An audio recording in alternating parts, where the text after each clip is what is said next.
Dear students, very good morning to all the students.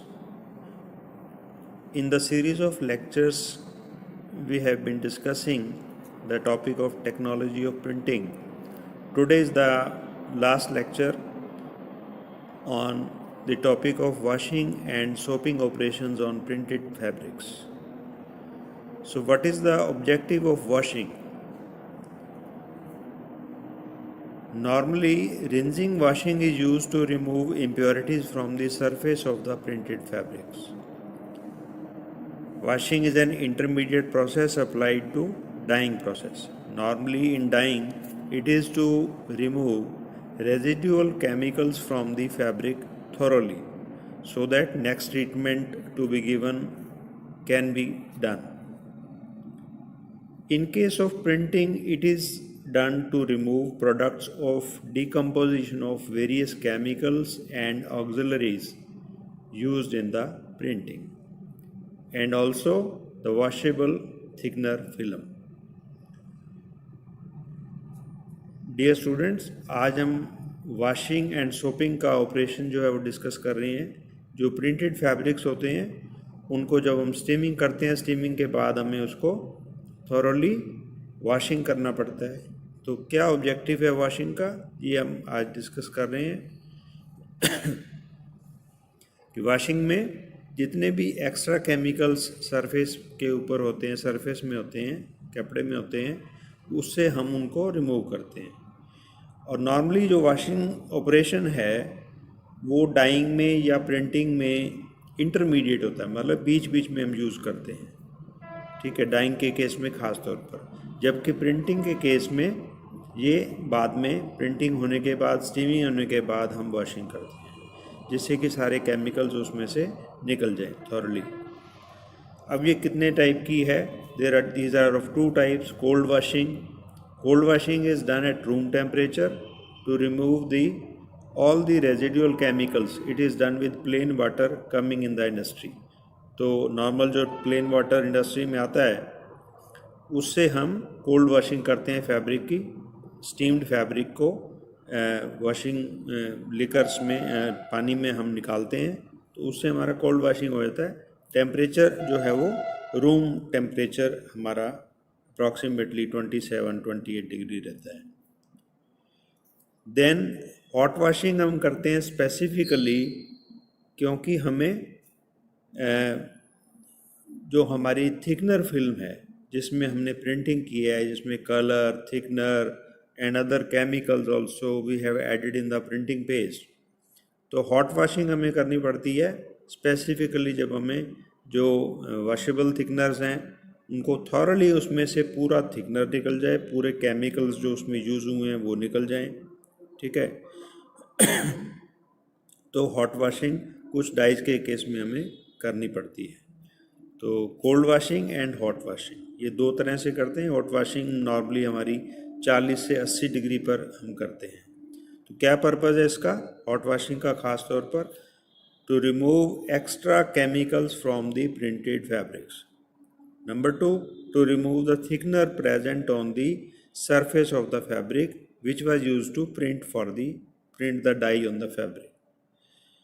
So thickener film should be thoroughly removed because it imparts harsh finish, क्योंकि इससे कपड़े में harsh feel आ जाती है। Moreover, finishing operation after this becomes difficult.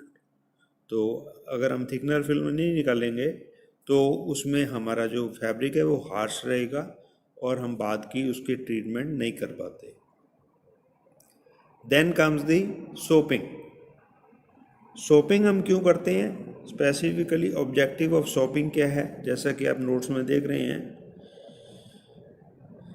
Main objective of shopping of printed and died fabric is number 1, to remove the exhausted thickener film from the steamed cloth.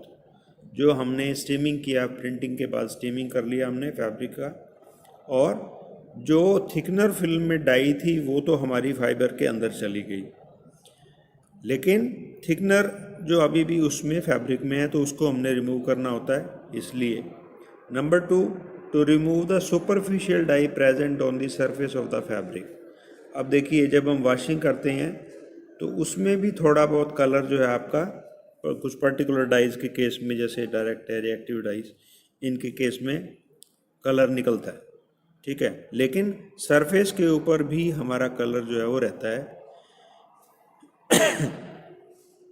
To remove the washing and rubbing fastness of the dye in the printed cloth, तो it improves the, ठीक है, it improves the washing and rubbing fastness of the dyed or printed cloth, ठीक है। soaping is generally carried out at in following conditions, तो shopping करने के लिए हमें कंडीशंस कौन सी रखनी पड़ती है खास तौर पर? At temperature of boil in the presence of chemicals, chemicals कौन से डालते हैं सोपिंग में? खास तौर पर सोप यूज़ करते हैं हम depending on the type of material. जैसे कि हम कॉटन यूज़ कर रहे हैं तो उसके केस में 2 से 5 ग्राम हम कोई भी एनाइनिक सोप या एनाइनिक सोप हम लेते हैं, और वूल के केस में हम न्यूट्रल सोप लेते हैं ताकि उसके पीएच के ऊपर कोई चेंज ना आए, ठीक है, इट शुड बी न्यूट्रल। और सोडा ऐश यूज़ करते हैं 2 से 5 ग्राम पर litre, mainly used in cotton and other cellulosic materials. Wool के केस में हम सोडा यूज़ नहीं करते, ठीक है। तो ये objective of washing and soaping हमने आज डिस्कस किया। इसके बाद next what we are discussing is the description of techniques, methods and equipments, ठीक है। अब इसमें मशीन्स या टेक्निक्स डिस्कस करने से पहले हम कुछ खास चीज़ें, फैक्टर्स कुछ डिस्कस करेंगे कि जो वॉशिंग एंड सोपिंग ऑपरेशन में हमें ध्यान रखने होंगे। उसी के अकॉर्डिंग ही हम जो मशीन डिसाइड करेंगे और ट्रीटमेंट डिसाइड करेंगे। नंबर 1, वाटर करेक्टरिस्टिक्स, पानी की क्या गुण हैं। जो पानी इंडस्ट्री में आता है उसको हमने चेक करना है कि उसका पीएच कितना है, means what is the nature of water being used in the textile processing, ठीक है। Number 2, choice of soaps and detergents, what kind of soaps और detergents are being used in the process, that will depend upon the type of material being processed. For example, for cottons we can use soda ash and anionic soaps, जैसे कि मैंने तुम पहले बताया। तो material पे depend करेगा कि हम सोप्स और डिटर्जेंट्स किस प्रकार के यूज़ करेंगे, ओके। देन कम्स दी, इसके बाद जो है नेक्स्ट फैक्टर क्या है हमारा, that is hydromechanical action, means जो सोपिंग हमने करनी है उसमें कितना उसमें एजिटेशन, उसको कपड़े को कितना हमने मैकेनिकल ट्रीटमेंट साथ में देना है।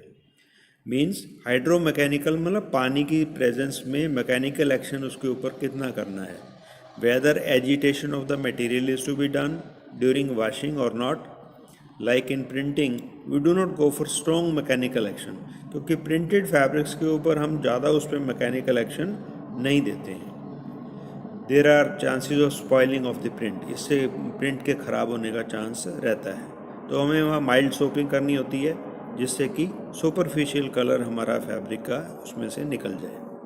Then comes the temperature and pH, ठीक है, कि टेम्परेचर कितना रखेंगे, पीएच कितना रखेंगे, at what temperature we want to go for washing और सोपिंग, हॉट और कोल्ड, ठीक है। मीन्स हॉट वॉशिंग करनी है, कोल्ड वॉशिंग करनी है या सोपिंग हमें करनी है तो कितने टेम्परेचर पे करनी है। Then rinsing stage, rinsing stage मतलब कब करनी है हमने, किस ट्रीटमेंट के बाद करनी है, ठीक है।